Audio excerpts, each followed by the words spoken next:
गेली 17 वर्ष राजकारणात एक तरुण युवक या ठिकाणी उतरलेला आहे आणि आज त्याच्या विजयाचा नारळ या ठिकाणी फोडण्यात आलेला आहे आणि प्रभाग क्रमांक 202 भारतीय जनता पक्षामधून अशी निवड करण्यात आलेली आहे तो म्हणजे पार्थ भाऊकर।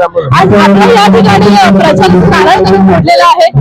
काय सांगशील पार्थ, वयाच्या 17व्या वर्षापासून तू राजकारणात आहेत आणि तुला आता कुठेतरी विकासासाठी एक संधी देण्यात आलेली आहे, काय सांगशील याबद्दल? खऱ्या अर्थाने 17 वर्षी राजकारणात येण्याचं कारण म्हणजे ज्यांच्या आखाड्यामध्ये माझी तयारी झाली राजकारणाची किंवा समाजकारणाची, ते म्हणजे आमचे कोळंबकर साहेब, ज्यांच्या आखाड्यामध्ये गेल्या 17 वर्षापासून मला राजकारणाचे धडे शिकायला मिळाले किंवा बाळकडू त्यांनी पाचलं। आणि बाळासाहेबांच्या तत्वावरती ज्यांनी आतापर्यंत 80% समाजकारण आणि 20% राजकारण ज्या पद्धतीने केलं त्याच पद्धतीने या विभागामध्ये आम्ही काम करत आहोत। पूर्व हा विभाग त्यांच्याकडे होता, पुन्हा बागेश्वरी डोंगर विभाग असून दे, रावजी सुसपा असून देत, भरपूर अनेक गोष्टी त्यांनी या ठिकाणी करण्यामध्ये यशस्वी झाले। म्हणजे या डोंगर भागामध्ये जर कोणी पाणी पोहोचवलेलं असेल, या बायकांचा आमच्या महिलांचा लोकांची हंडी असेल, जर कोणी वजन जर उतरवलं असेल ते म्हणजे कोळंबकर साहेब आमचे। आणि याचा फायदा या ठिकाणी आम्हाला होत आहेत। माझे बंधू सन्माननीय सुशांतजी साळुंखे देखील या ठिकाणी आहेत। मला उमेदवारी जाहीर झाल्याच्या नंतर त्यांनी अगदी खांद्याला खांदा लावून मला मोठ्या भावाप्रमाणे एक पाठिंबा दिला, ते म्हणजे आमचे सुशांत दादा या ठिकाणी आलेले आहेत। आणि ही सगळी लोक असल्यामुळे वयाची 17 वर्ष असून देत की आता मिळालेली उमेदवारी असून देत, त्यामुळे सगळं पॉसिबल झालेलं आहे आणि चांगल्या पद्धतीने या ठिकाणी काम होत आहे। कोविड सारख्या कालावधीत तू या ठिकाणी जनतेची सेवा केलेली आहेस, काय सांगशील?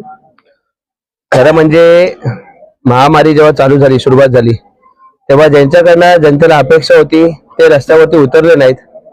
म्हणून भारतीय जनता पार्टीचा कार्यकर्ता म्हणून, एक राष्ट्रीय स्वयंसेवक संघाचा पदाधिकारी म्हणून, स्वयंसेवक म्हणून मला एक समाजकार्याची जी आवड आहे ती मला निभावावी लागली। भारतीय जनता पार्टीच्या वतीने आम्हाला प्रत्येकाला आदेशच होता की आता आपण कोविडमध्ये प्रत्येकाने लोकांना जी सेवा हवी ती आपण सेवा करायची, त्या पद्धतीने मी माझं कार्य केलं।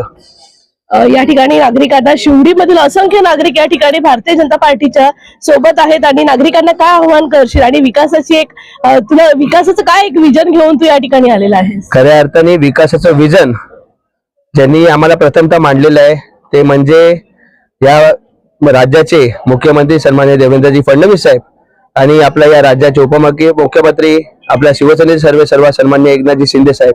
आज त्यांच्या नेतृत्वाखाली फक्त भारतीय जनता पार्टीचं नाही तर शिवसेनेला देखील या विभागामध्ये पसंती पडत आहेत।